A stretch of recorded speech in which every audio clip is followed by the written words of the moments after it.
Alright guys, Saturday was the end of the third week on the Anaerobixx diet of Project Abs 2015 for me. I did not have an opportunity to tape my measurements or my weigh-in. It was just a crazy day. But first of all, here's a picture that I shot real quick in the bathroom before I weighed myself.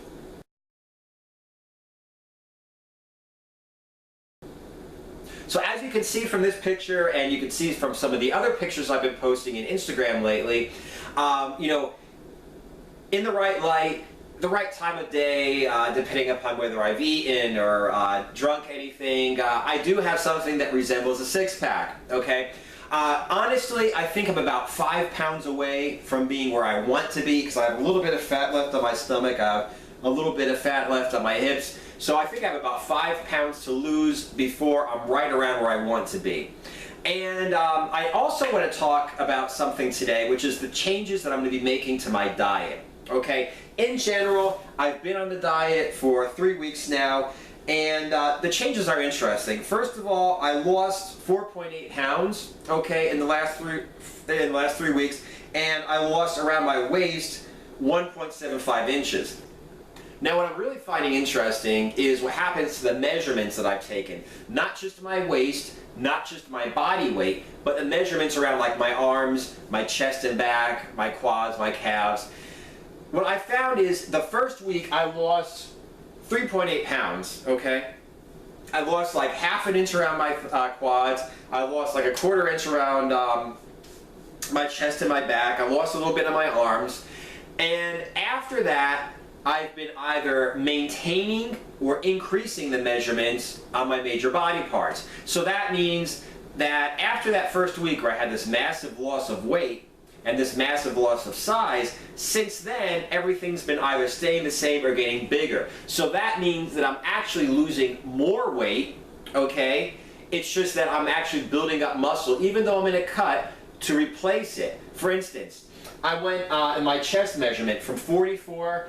Then for the first 2 weeks it was 43 3/4, 43 3/4, and last time on Saturday it was almost 44 again.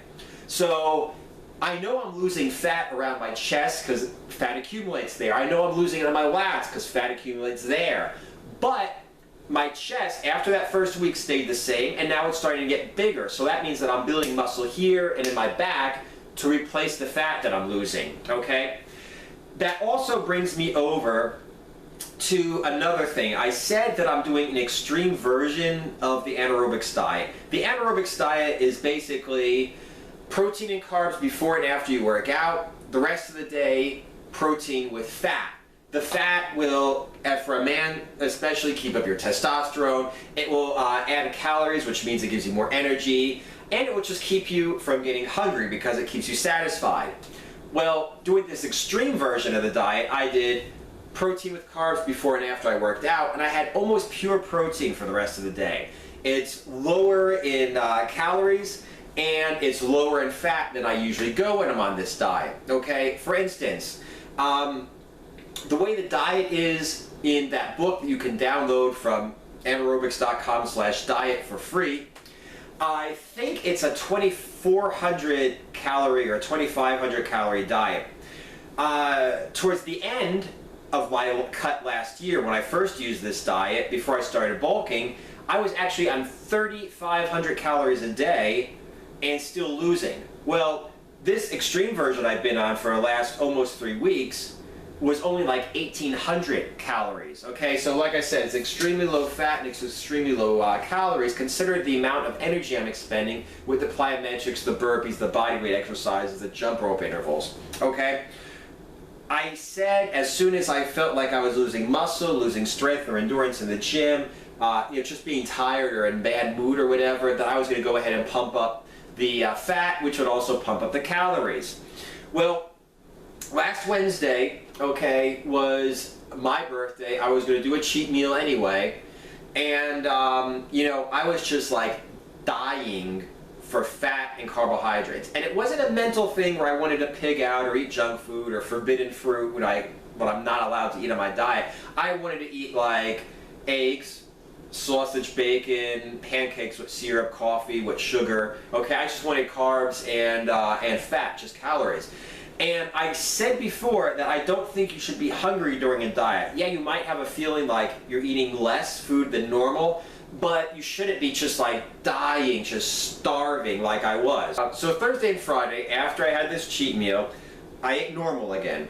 And protein all day except for a pre and post workout. And then Saturday, I was in Barnes & Noble drinking black coffee with my book, taking notes, and I just wasn't feeling it. You know, I just wasn't feeling like I was in a good mood. I wasn't feeling like energetic. I was just feeling bad. So I went up and I got myself a small pumpkin spice latte or something, just basically like a high-fat thing from the Starbucks in the Barnes & Noble. Put some sugar into it. And when I started sipping on it, I immediately felt a lot better. So I'm like, yeah, it's time to go ahead and bump up, you know, the calories. It's time to go ahead and bump up the fat. So starting Sunday, which is yesterday, because I'm filming this Monday, I went ahead and I had, for one of my meals, some turkey bacon. Now let me go ahead and give you an idea of what this means. If I eat 2 cans of tuna, which is a normal meal for me before, that's 44 grams of protein, no carbs, no fat, 200 calories. 200 grams of chicken is 47 grams of protein, no carbs, 3 grams fat, 220 calories. 14 slices of turkey bacon is 28 grams of protein, no carbs, 35 grams of fat, 420 calories. So what we're basically talking about here is a lot of fat compared to what I normally eat and almost double the calories in that one meal. Now, that's what I used to do on the Anaerobixx diet last time to get up to the 2,400 or 2,500 calories that I was eating. I would eat one high-fat meal a day. If it's a hamburger patty, a bunch of eggs, you know, whatever, in this case turkey bacon, that was about 500 calories. And for my other 2 meals, instead of just eating chicken, I would eat chicken with 25 grams of almonds. 25 grams of almonds is 5 grams of protein, 5 grams of carbs, 13 grams of fat, and 144 calories. So what that means is if I eat chicken, okay, with almonds, instead of being just 3 grams of fat, it's going to be 16 grams of fat. Instead of being just 220 calories, it's going to be 364 calories. So that's what I'm doing now. I'm not eating any pure protein meals. If I eat chicken, I'm going to have 25 grams of almonds with it, which adds fat, which adds calories. If I eat, I'm going to have one high-fat meal a day. Like I said, it might be a hamburger patty, it might be some turkey bacon, it might be some eggs, whether it's going to be an egg salad, scrambled eggs, whatever. The idea is, especially, best time for the high-fat meal is after you work out. So I have my smoothie, workout, in the gym, I drink my post-workout shake, and when I come home, I have the high-fat meal. Okay, I get the calories in right after I worked out, and because I like to work out in the morning, this keeps me satisfied all day because fat just kind of stays with you.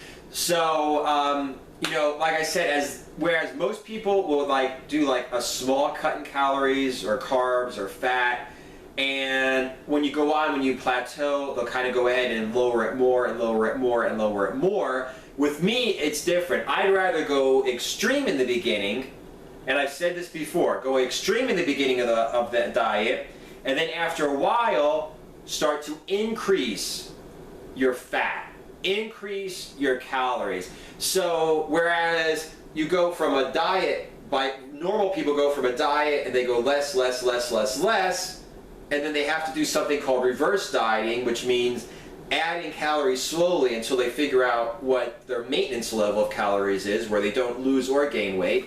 With me, I basically start off low, and then I increase the calories, fat, maybe the carbs, increase, increase, increase. So at the end of the cut, I am actually almost at maintenance. Like I said, the last time that I did this diet, at the end of my diet, I was eating 3,500 calories a day. Okay, and still hungry. I was still hungry and still trying to figure out a way to add more calories, to add more fat to satisfy me even more, because even that I was burning through. Anaerobixx is a really hard workout. Intervals and everything, like I said, it's a really hard workout, and it burns a lot of calories, it builds a lot of muscle. So, you know, like I said, you definitely do have a hunger, you definitely do have a need for massive calories. So anyway, that's what I'm going to be going now with for this next week. Like I said, today's Monday. Saturday was the end of my 3rd week, so I'm now in my 4th week on the Anaerobixx diet, 4th week of Project Abs 2015. I'm going to show you some of the meals I'm eating now that have a little bit more fat, a little bit higher calories, and I might go ahead and do like a full day of eating to show you, like I said, what I'm eating now. But once again, subscribe to my YouTube channel, youtube.com/anaerobixx, Instagram.com/anaerobixx. And if you want a copy of the diet plan that I'm using right now, you can download it for free. Just go to anaerobixx.com/diet.